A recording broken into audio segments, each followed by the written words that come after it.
A simple woman was denied boarding because of her appearance, her old, worn-out clothes. People laughed at her, filmed her, and mocked her. But it turned out to be a huge mistake. Just minutes later, 10 agents stormed the airport, because she was actually an elite undercover agent on a critical mission. And the way she took her revenge stunned everyone. She stepped into Terminal 4 just after 6 a.m., when the light outside was still a bruised gray and the elite inside gleamed like showroom mannequins. Her coat was fraying at the cuffs, her suitcase, a boxy relic of another decade, clunked softly behind her. The check-in queue was thick with designer luggage, and she was the only one without wheels that spun like butter. Her name was not spoken, not yet. Her presence, however, created a stir. The kind that travels in glances and grows into murmurs. A teenage girl in a Balenciaga hoodie nudged her mother. "Is she lost?" The woman's eyes skimmed the newcomer's clothes, threadbare corduroys, dull leather shoes, a navy turtleneck stretched thin. She sniffed. "Homeless, probably. There's a shelter near here." 2 suited businessmen behind her shifted uncomfortably, one whispering, "Security should do something." The woman approached the kiosk. She held a printed boarding pass, creased but valid. A stewardess behind the desk, blonde and lacquered in authority, frowned before even looking up. "This line is for first class." "I know," the woman said simply, voice soft but assured. She handed over the ticket. The stewardess barely touched it. "This isn't possible." "It is," the woman replied calmly. "I checked in online." A pause. Then the stewardess's voice went up half a register, loud enough for nearby travelers to hear. "We can't allow you through until we verify this. You don't match the passenger profile." "What's that supposed to mean?" the woman asked. Not confrontational. Just tired. The response came from the crowd. A man in a Moncler coat laughed, shaking his head. "It means you look like you crawled here from under a bridge, sweetheart. That bag's older than my mother." A red-haired influencer sneered. Her phone was already filming. "Jesus. She's probably got a sandwich and a cat in there." Security arrived within minutes. "Ma'am," one said, not looking her in the eyes, "you're causing a disturbance." She hadn't raised her voice. She hadn't moved. "I'm a passenger," she said. "That's all. No one here believes that," the redhead murmured, captioning her latest post. "Lady Hobo crashes first-class gate. # terminal trash." The guards asked her to step aside. Cameras followed. She stood near the trash bins as a trio of influencers posed with champagne at the lounge window. The staff didn't offer her a seat. Didn't offer her water. One cleaner walked by and muttered, "Get lost, Granny." Her silence felt heavier than shouting. She clutched the suitcase handle. Her knuckles were steady. The whispers became a storm. Someone called her a scammer. Someone else said terrorist. A teenage boy barked like a dog behind her. The stewardess laughed. And then they made a mistake. They deleted her boarding pass. Purged it from the system like bad data. And that's when the clock ticked. Because somewhere inside that worn suitcase was a secure device. And somewhere outside, a black van was pulling into the airport's underground entrance. 10 agents were inside. And she wasn't just a passenger. She was Commander Adrian Vale. Codename, Quarry Ghost. She had 12 minutes left to make that flight. And no one, not the smug stewardess, not the cameras, not the snickering elites, had any idea they had just disrupted an international operation. An operation she was supposed to lead. And soon, they would find out what it means to humiliate a ghost. "Ma'am, we're asking you to leave." The airport supervisor arrived, a middle-aged man with a headset and a gut trained by years of indifference. He didn't ask questions. He didn't check the logs. He just saw what the others saw, a woman who didn't belong. Her old coat, buttoned to the throat. The shoes that hadn't shined in years. The quiet.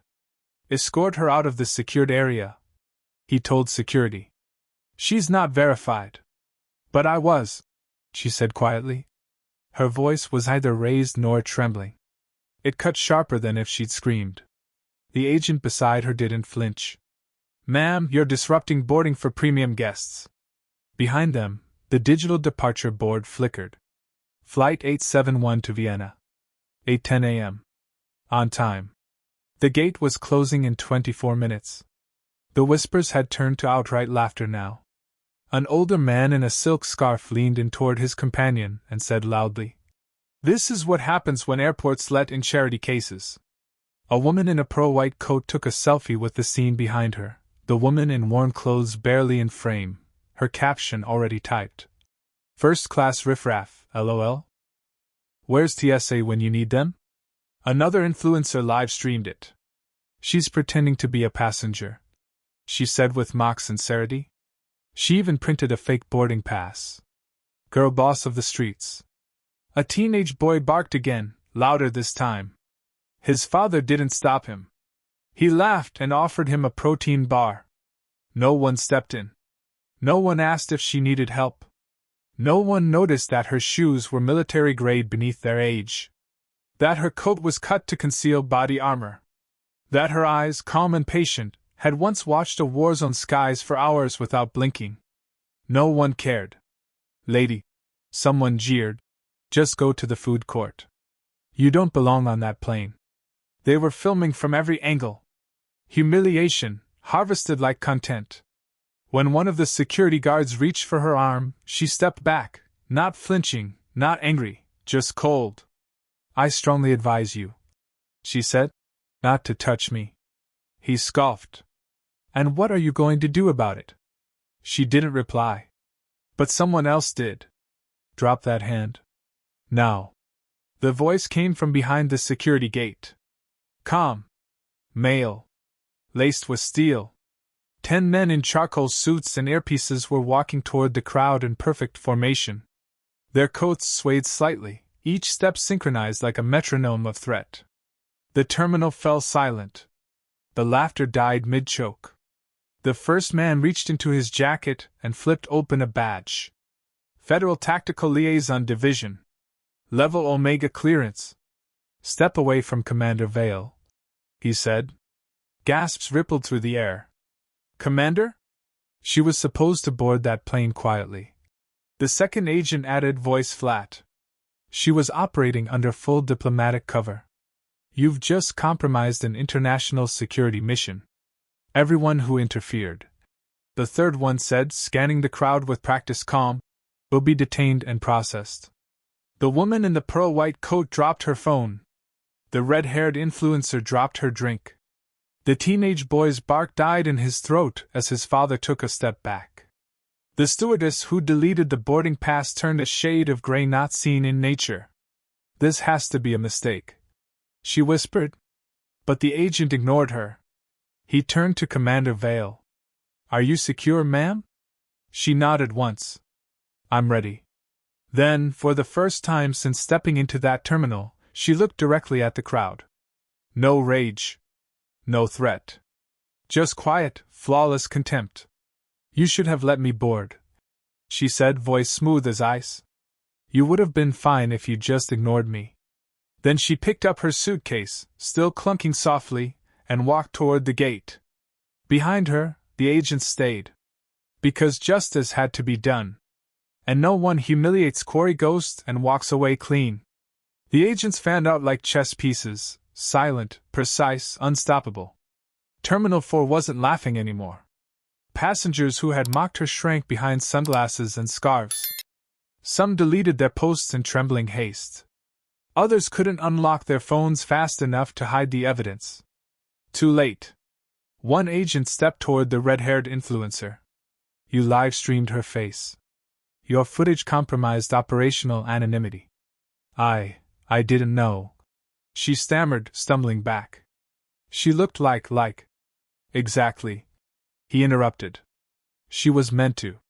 Another agent pulled a printout from a folder. "Ms. Kendra Marsh. Also known as @Creamedelicant. Over 60,000 followers. You tagged her as terminal trash. That content has been recorded and archived." Her knees buckled. "Please. I didn't mean to." "You meant every word," Commander Vale called over her shoulder, never turning around. Don't insult me by pretending otherwise. The security guard who tried to grab her sputtered. We were following protocol. An agent stepped in front of him. No, you weren't. You followed bias. The gate agents were pale. The boarding pass destroyer, the blonde with lacquered nails, trembled as the lead officer approached. Name? He asked. Samantha Trent. You deleted the commander's record? I thought it was a fake. You made that assumption without verification? Samantha's lips quivered. Her clothes. Her bag. The agent's voice turned colder. You erased the diplomatic ID from our database. That's an international offense. Around them, bystanders recorded no longer out of mockery but out of terror. Commander Vale reached the boarding door. She turned once more, facing the crowd she'd endured. Her voice, like silk woven with steel, rang through the frozen air. You had a chance to be decent. You chose to be cruel. You saw a woman who didn't match your idea of belonging, and you made her a target. I didn't raise my voice. I didn't ask for favors. All I wanted was to board my plane. Now, her badge gleamed under the fluorescent lights. The airport would close in less than an hour. And by morning, their names would be blacklisted worldwide. The announcements overhead stuttered, distorted by the sudden halt in operations. Gate 7 was sealed. Security checkpoints frozen. Flights delayed. Passengers stranded in disbelief. And yet, no one dared protest. Because 10 agents now stood watch while Commander Adrian Vale, the woman they had called homeless, stepped with unhurried grace toward the jet bridge, alone, unchaste, unquestioned. Behind her, judgment began. Agent Rivera addressed the terminal staff. You are hereby suspended under federal investigation. Every passenger manifest, every surveillance feed, every communication is now classified under Operation Grey Halo. Samantha Trent, the stewardess, clutched her ID badge like it could shield her. You can't just erase our careers. We didn't, Rivera said. You did. Another agent opened a hard case and pulled out a black tablet. With a few taps, a list populated across the screen: names, photos, timestamps, social media posts. Red slashes appeared beside each one. Flight crew, terminated. Gate agents, suspended, under review. Influencer passengers, names submitted to every major airline's security network. Blacklisted. The pearl-coated woman collapsed into a chair, her hand shaking as her phone buzzed with emails. Partnerships dissolved. Brand deals revoked. Airline accounts locked. A security guard leaned against the wall, muttering, "This is insane." "No," Agent Rivera said flatly. "This is what justice looks like when you mock someone who's spent her life protecting you." Another screen displayed the terminal's security footage, looping every insult, every laugh, every smirk. One video paused on the teenage boy barking like a dog. His face framed under the label, "Minor. Parents under investigation for aiding public disruption of federal protocol." A reporter tried sneaking in through a side gate. "Is she CIA? FBI? Who is she?" An agent blocked his path. "She is someone who has risked her life to prevent the very disasters your headlines would exploit." Meanwhile, the jet bridge door closed behind Commander Vale. No one would see her take her seat. No first-class toast. No viral clapback. Only silence. Only consequence. And the long, quiet horror of being remembered not as victims of overreach, but as architects of their own disgrace. The plane took off without ceremony. Commander Vale sat near the front, her seat quiet, window half-shuttered. No one approached her. The flight attendants had been briefed. Their respect was subtle, no extra smiles, no patronizing apologies. Just efficiency, silence, space. She appreciated that. Below, the airport descended into chaos. By noon, Terminal 4 was cordoned off by federal investigators. The announcement came swiftly.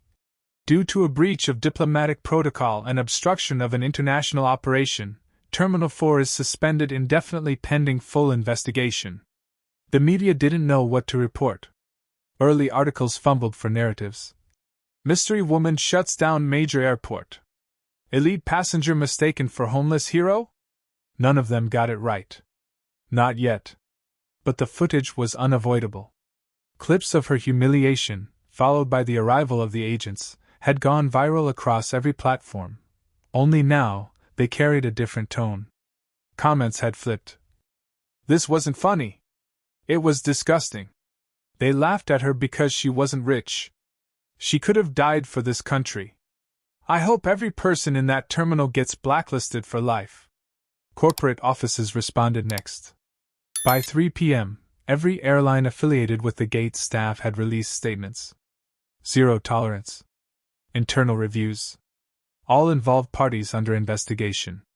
Samantha Trent's name was trending, but not the way she dreamed. Screenshots of her post. She looks like a hobo LOL face with tears of joy. Were now evidence in federal inquiries. Her Instagram was deleted. Her email leaked. Her job lost. And it didn't stop there. Agents visited the homes of those who'd publicly ridiculed Vale. Their flights were cancelled. Their memberships revoked. Influencers sobbed into phones, apologizing not because they understood, but because the spotlight was now burning them alive. Meanwhile, Vale received no medal, no praise. Just a silent nod from the mission director awaiting her in Vienna. Rough extraction, he murmured. She smirked slightly. People talk about enemies abroad. They forget how cruel apathy can be at home. He didn't reply. He knew she wasn't wrong. And the flight continued, cutting through clouds, slicing toward classified duty, with the woman no one had believed in at the helm of something none of them could comprehend. The Vienna tarmac was cold, slick with early spring mist.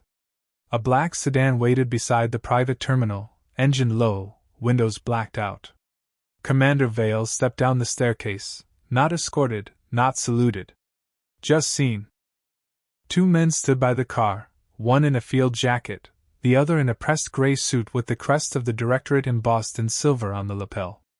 Commander, said the suited one. We monitored the disruption. Apologies. That wasn't supposed to happen. No, Vale replied. But it was necessary. He opened the door for her. The director wants to speak. And so do our allies. Inside the car, a secure terminal lit up. Director Havel's face filled the screen. Late 50s, all bone and discipline.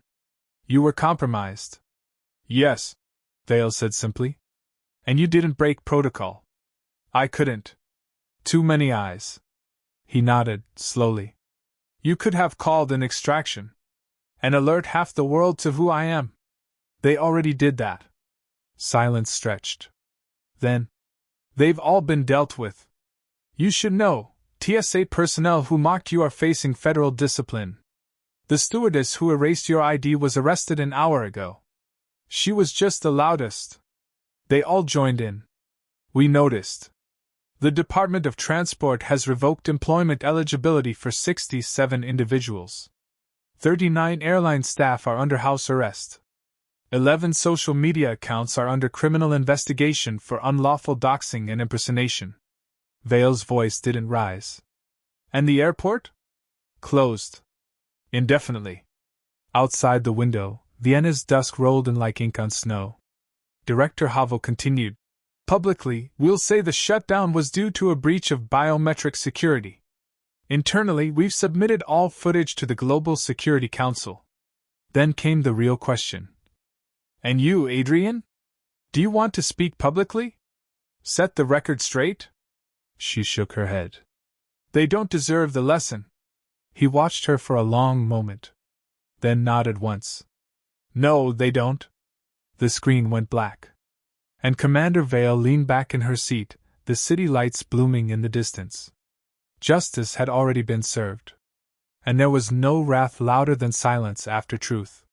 The next morning, in a quiet suburb outside Philadelphia, a girl named Lonnie sat on her bedroom floor, laptop on her knees. Her younger brother slept across the room, curled up under superhero sheets. But Lonnie couldn't sleep. She kept watching the clip. The one where the woman in the old coat stood still as voices cut at her, one by one. The silence. The suitcase. The barked laughter. The moment she said, "You would have been fine if you'd just ignored me." Lonnie watched it 5 times. She hadn't filmed it, hadn't laughed. She just stood behind a row of velvet ropes near Gate 7, clutching a backpack and a worn ticket, hoping her flight to her grandmother in Florida wouldn't get delayed. But she remembered.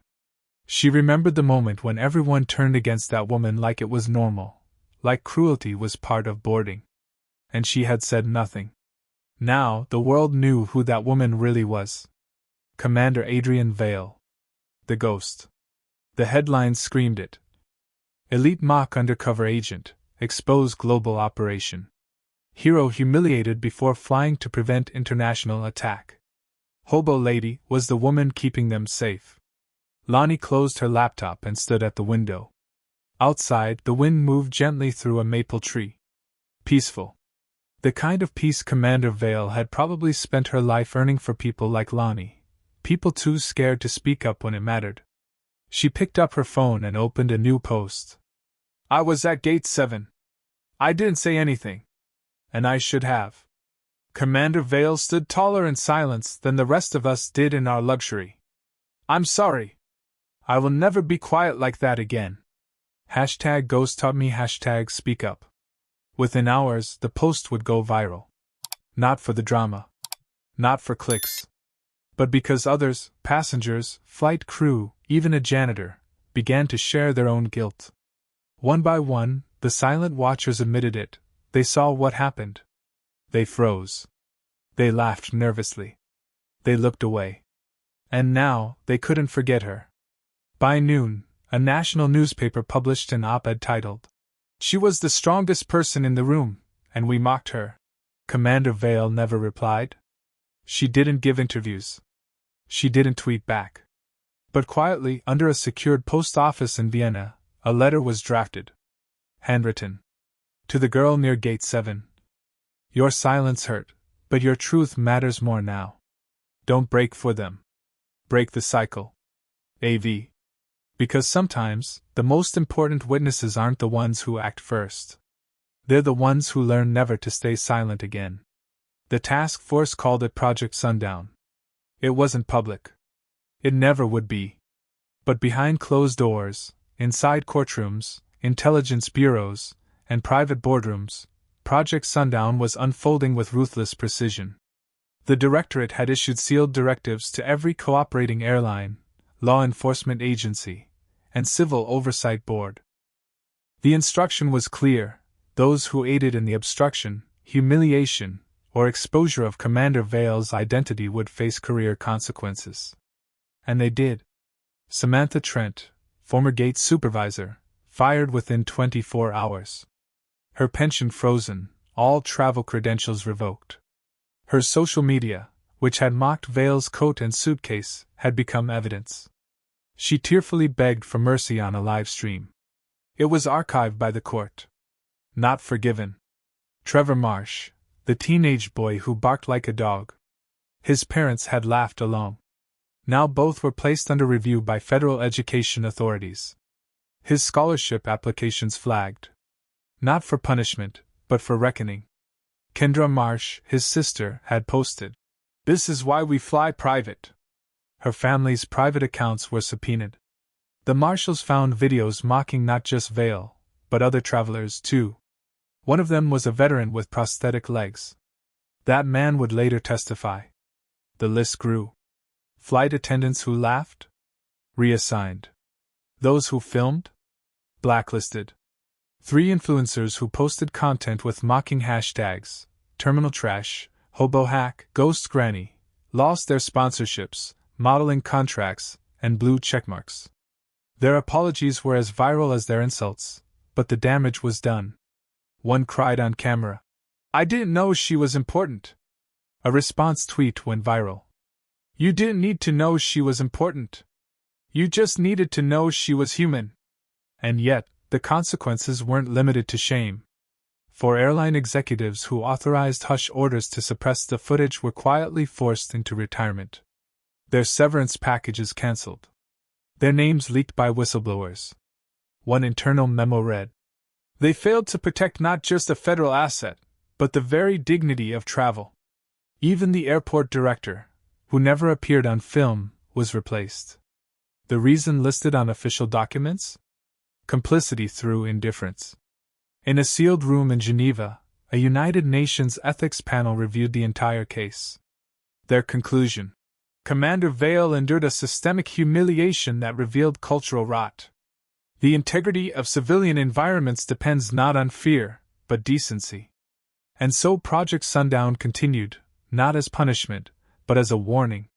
Because when the most powerful woman in the room is invisible, and still treated like she's worthless, you're not just risking shame. You're risking history remembering your name for the wrong reason. 1 month later, an anonymous message appeared on the internal training dashboard used by every major international airline. It wasn't flashy. It wasn't announced. It simply loaded, automatically, unskippably, for every staff member logging in. A black screen. Then white words. "You remember me. I was the woman in the old coat. The one with the wrong shoes, the wrong face, the wrong kind of silence." A pause. Then the screen changed. It showed frozen frames from the airport footage. A stewardess turning her back. A man laughing mid-insult. A teenager barking. A crowd with their phones up. A woman standing still. Then the text resumed. "You didn't just humiliate me. You revealed yourselves. Not to me, I already knew the risks. You revealed yourselves to each other. To the cameras. To your children watching. To the world." It paused again. Then came the words no one forgot. "I didn't come for justice. I came to see who you are when no one's watching. When the person in front of you seems disposable. I didn't need your help. I needed your decency. You chose spectacle. Now you live with the consequences." The final frame appeared. "If I ever pass you again. I hope you've grown. AV." The module couldn't be skipped. Couldn't be muted. It was integrated as required ethics recertification for all air travel employees worldwide. The media caught wind of it. The public called it the quiet speech. Psychologists studied its structure: no anger, no profanity, no accusation. Just truth, stated cleanly. A renowned ethics professor wrote in The Atlantic, "Adrienne Vale didn't ask for revenge. She delivered consequence like a mirror, held steady. And in the reflection, the world saw its own face." Back in Vienna, the commander didn't comment. Didn't reply. She was already in another city, under another name, boarding another flight. She walked to the gate unnoticed this time. But one staffer, an older woman, stood as she approached. She didn't bow. Didn't salute. Just nodded and said quietly, "Thank you for the lesson." Commander Vale didn't reply. But she smiled. Vienna faded behind her. By dusk, she was in Istanbul. A week later, Marrakesh. Then Oslo, Tokyo, Cape Town. She traveled in silence now, not as a ghost, but as a gravity that moved rooms even when unrecognized. Adrienne Vale never asked for a monument. She didn't need the world to know her name. She needed them to remember how they treated someone they thought was nobody. And they did. In a small town in Ohio, a flight school renamed their ethics lecture hall the Vale Room. A plaque read. She didn't raise her voice. The world did it for her. In corporate circles, new hires whispered about the ghost test, an unannounced check where evaluators disguised themselves as janitors, desk clerks, or elderly passengers. Fail it, and your career stalled before it began. In a primary school in Berlin, a teacher showed her students a grainy still, a woman clutching a scuffed suitcase, face calm in a storm of cruelty. "What do we do?" she asked the class. "When someone looks like they don't belong?" A child raised their hand and said, "We make them feel like they do." And the airport? Terminal 4 never reopened. The space was gutted. Rebuilt. Not as a gate, but as a reflection pool. Quiet. Silver. Circular. At the center, beneath the glass floor, a sculpture, an old suitcase carved in black stone. No name. No plaque. Just silence. Back in Marrakesh, Vale sipped bitter tea in the shade of a weathered stone wall. An agent approached, offering a folder. Your next mission, Commander. She didn't take it yet. Her gaze stayed on the marketplace. Two young women arguing playfully, a vendor laughing, a child petting a dog. The world. Moving forward. Finally, she looked up. The world doesn't need more watchers. The agent hesitated. What does it need? She took the folder. Then stood. And smiled faintly. Witnesses.